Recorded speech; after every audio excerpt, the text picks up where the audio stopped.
எல்லாரையும் காட்டிலும் உலகத்தில் உள்ள ஜீவர்களை பத்தி பகவானுக்கு கவலை இருக்கும். அப்போ இந்த தர்மத்தினுடைய சூட்சம் தான் என்ன, அதான் எனக்கே புரியல. பகவானுடைய கிருபையினால் எந்த ஜீவனும் காப்பாற்றப்படுறது அப்படிங்கும் பொழுது இதுல நாம் கேள்வியே கேட்க வேண்டிய அவசியமே கிடையாதுன்னார். இந்த தர்மத்தை எல்லாரும் புரிஞ்சின்றவர்கள் இல்ல, 12 மகா பாகவதர்கள் தான் இந்த பாகவத தர்மத்தை ரகசியமாக ஹிருதயத்தில் வச்சிருக்கார். ஸ்வயம்பூ நாரத சம்பு குமாரஹ கபிலோ மனு பிரஹ்லாதோ ஜனகோ பீஷ்மஹ பலிஹி வையாசகிஹி வயம் துவாதசைதே விஜானீமஹ தர்மானே பாகவதான் பட்டாஹ.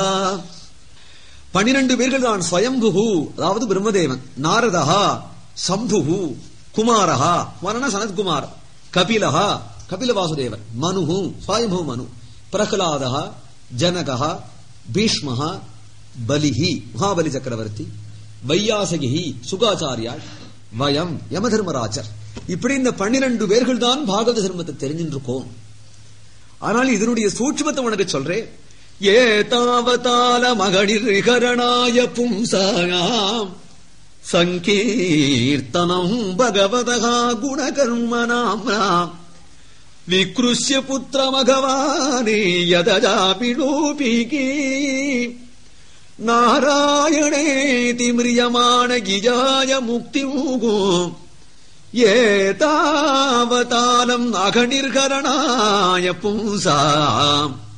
சர்வ சமஸ்த பாவங்களும் போகுவதற்கு எவ்வளவோ பிராயசித்தங்கள், தீர்த்த யாத்திரை, யோகம், தபசு, தானம், தர்மம் எல்லாம் அநேக சாஸ்திரங்கள்ல சொல்லியிருந்த போதிலும் கூட பகவத் பக்திங்கிறது ஒண்ணு போராதோ எல்லா பாவங்களும் தீர்வதற்கு. அந்த பகவத் பக்தியிலையும் சிரவணம், கீர்த்தனம், ஸ்மரணம், பாதசேவனம், அர்ச்சனம், வந்தனம், தாஸ்யம் பல பிரக்கிரியைகள் சொல்லியிருந்த போதிலும் கூட கீர்த்தனம் என்கின்ற ஒண்ணு போராதோ. அந்த கீர்த்தனத்திலையும் விஸ்வம் விஷ்ணு விஷட்காரா பூதவபி பிரபுன்னு சகஸ்ரநாம கீர்த்தனம் சொல்லியிருந்தோம் கூட அந்த சகஸ்திரநாமங்கள்லயும் நாராயணா என்கின்ற ஒரு திருநாமம் போராதோ. ஏதாவதாலம் அகநிர்கரணாய பும்சாகா சங்கீர்த்தனம் பகவதகா குணகர்மனாம்னாகா ஆக்ருஷ்ய புத்த மகவானே யதஜாவிலூபி நாராயணேதி மிரியமான இஜாய முக்தி. ஹே நாராயணா என்று கூப்பிட்டு மோட்சத்தை அடைஞ்சானே அஜாமிலன். இதிலிருந்து பகவானுடைய நாமசங்கீர்த்தனம் ஒண்ணு போதுமானது, சர்வ பாவங்களும் நீங்கி அவன் திருவடி அடைவதற்கு தெரியற. அதனாலே அத்தகைய ஹரிதாசர்கள் நாமசங்கீர்த்தனம் பண்ணக்கூடிய சாதுக்கள் இருக்கிற திசையை நோக்கி வணங்கிவிட்டு போங்கள். அந்த திக்கு பக்கம் நீங்க திரும்பாதே, அங்கு நாம் போகக்கூடாது என்று யமதூதர்களுக்கு உத்தரவு போட்டு, யாராவது ஹரிபக்தி செய்யாத தன்னுடைய பாபத்தை ஜாக்கிரதையா காப்பாத்தின்றிருக்கிறவர்கள் உண்டே அவர்களை தான் இனி கொண்டு வரணும். பாபம் போய்விடுமேன்னு கவலை வாளுக்கு.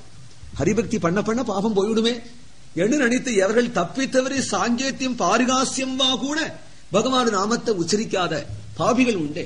ஜிஹ்வானமக்தி பகவத் குணநாமதேயம் சேதஸ்சன ஸ்மரதி தச்சரணானவில்தம் கிருஷ்ணாயனோ நமதி யச்சிரயே கதாபி தானானயத்வமசதூ கிருத விஷ்ணு கிருத்யானே ஜிஹ்வாகானமக்தி பகவத் குணநாமதேயம். பகவானுடைய குணத்தையோ நாமத்தையோ சங்கீர்த்தனம் பண்ணாமல் எவனுடைய நாக்கு ஹரி என்று பகவானுடைய நாமத்தை சொன்னதே இல்லையோ, ஜிஹ்வான பக்தி பகவத் குணநாமதேயம் சேதஸ்சன ஸ்மரதி தச்சரணாரவிந்தம். கிருஷ்ண பாதாரவிந்தத்தை நெஞ்சார ஒரு க்ஷணம் கூட எந்த பயல் அடைச்சு பார்த்ததில்லையோ. கிருஷ்ணாயனோ நமதி யச்சிர ஏகதாபி. தப்பித்தவரை படுத்துண்டாலும் கோவில் பக்கமா கால நீட்டின்னு தான் படுத்துப்பான்.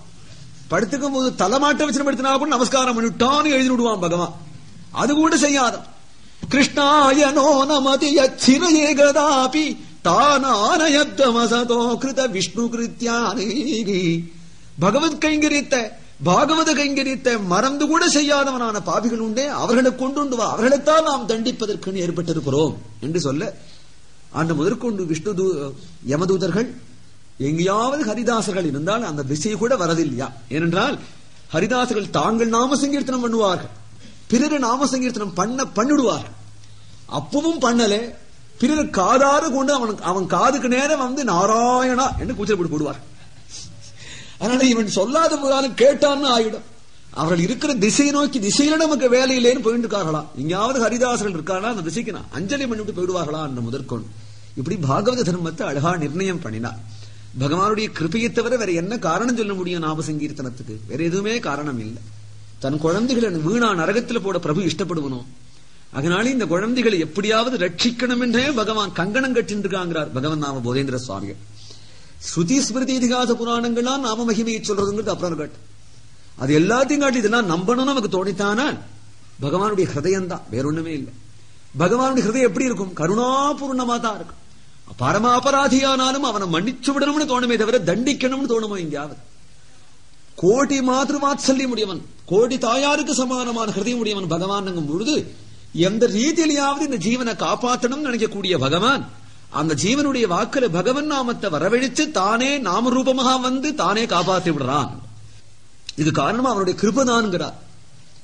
அவனுடைய கிருபையை தவிர வேற ஒண்ணும் இல்லை. யதா கதஞ்சிதி ஷிதரக்ஷணாய சுதீட்சிதம் யஜ்ஜகதேக பர்த்துகு நாமாமிருதம் தத்வதனாரவிந்தே சதா மமாஸ்திஷ்ட சமர்ப்பணாயே. இதான் பகவநாம போதேந்திர சுவாமிகளுடைய நாம சித்தாந்தத்துல கடைசி ஸ்லோகம். அது யதா கதஞ்சிதி இவன் பாபிகள் வந்து பாபம் விட்டேனே தவிக்கிறானோ என்னவோ, ஆனா பகவான் தவிக்கிறானா, ஐயோ இவன் பாபம் விட்டானே இவனை எப்படி காப்பாத்துவோம், ஒரு ஜீவன நரகத்துல போடுவேனா போடமாட்டேன், எப்படியாவது காப்பாத்துவோம் என்று அவன் தவிக்கிறானா. யதா கதஞ்சிதி சிதரக்ஷணாய சுதீட்சிதம் யஜ்ஜகதேக பர்த்து. ஜகத்துக்கெல்லாம் பிதாவான் அந்த பகவான் கையில கங்கணம் கட்டின்றிருக்கான், பாபிகளை கரையத்துறதுன்னே கட்டின்றிருக்கான்.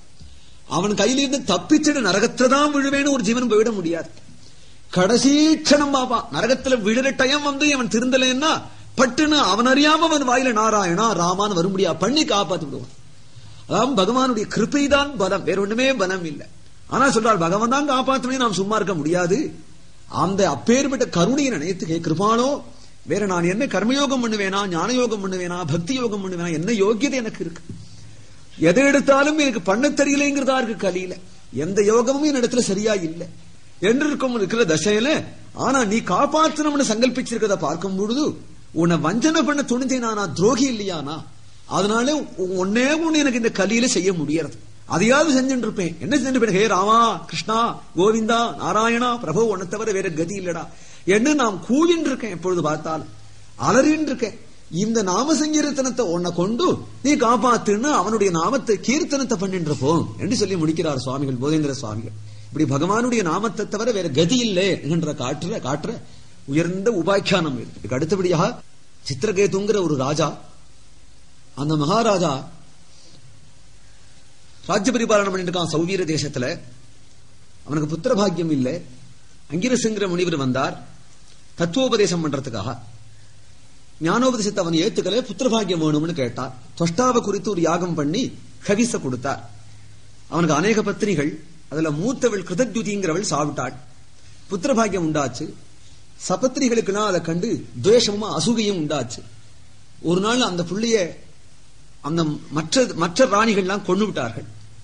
ராஜா நம்மனா புள்ளைய கொண்டு வாங்குறான். குழந்தை தொட்டிலிருந்து எடுக்கும் பொழுதே அது விரைச்சு போயிடுச்சு. உடனே ராஜாவும் ராணியும் மற்ற ராணிகளும் எல்லாருமா கதறார். ருத்ரபூமியில கொண்டு போட்டு நாரதனும் அங்கிரசனும் வந்தார். மகாராஜா ஏன் அழற? சரீரத்துக்கு அழறையா ஜீவனுக்கு அழறையா? ஜீவனை என்னைக்குமே நீ பார்த்தது இல்ல, சரீரம் இதோ இருக்கு, எதுக்காக அழறேன்னு கேட்டார். உடனே ராஜா நிமிர்ந்து பார்த்தா, இப்பேற்பட்ட சம்சாரமாகி பாழுங்க நட்ச விழுந்திருக்கக்கூடிய எங்களுக்கு பல சமயத்துல உபகாரம் பண்ணக்கூடிய சாதுக்களான நீங்கள் யாரு? உடனே அங்கிரசு சொன்னார், உனக்கு புத்திரபாகியத்தை கொடுத்தவன் அங்கிரசு நான், இதோ வந்திருக்கிறவர் நாரதர். விவேகத்தை இழந்து இப்படி கஷ்டப்படுறிய அன்னைக்கே நான் தத்துவோபதேசம் பண்ண தான் வந்தேன். ஆனா புத்திரபாகியம் வேணும்னு கேட்டேன். அனித்தியமான லாபத்தை கேட்டனால உனக்கு அனித்தியமான லாபத்தை கொடுத்தேன். இனிமேலாவது புத்தி வந்துதா? அனித்தியமான பொருளுக்கு ஆசைப்பட்டா துக்கம்தான் உண்டாகும். நித்தியமான பொருளை உனக்கு உபதேசிக்க வந்திருக்கேன் என்று சொன்னதும் உடனே எழுந்துண்டார். உபதேசம் பண்ணுங்கோள்னா சங்கர்ஷண மந்திரத்தை உபதேசம் பண்ணினார். இவருக்கு அனுகிரகம் பண்ணிவிட்டு அந்த நாரதனும் அங்கிரசனும் மறைஞ்சு போனார். இவன் நேரம் 7 நாட்கள் தான் தபசு பண்ணான், அதுக்கு மேல தபசு பண்ணல. 7வது நாள் பகவான் பிரத்யட்சமாயிட்டார் சங்கர்ஷணமூர்த்தி.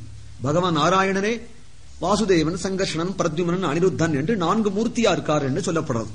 அதுல சங்கர்ஷணமூர்த்தி தான் பலராமராக அவதாரம் பண்றார். சங்கர்ஷணமூர்த்தி காட்சி கொடுத்தார். சங்கர்ஷணமூர்த்தியை இவர் தியானம் பண்ணவும் வித்யாதர்களுக்கெல்லாம் அதிபதியாயிருக்கும்படியாக அனுகிரகம் பண்ணினார். சங்கர்ஷணமூர்த்தி பெரிய வித்யாதர்களுக்கு அதிபதியா இருக்கிற பதவி கிடைச்சு கொடுத்து வித்யாதர ஸ்திரீகளோட கூட யாழ் வீணை முதலிகளை மீட்டிக் கொண்டு ஹரிகீர்த்தனம் பண்ணி கொண்டு பல சதஸ்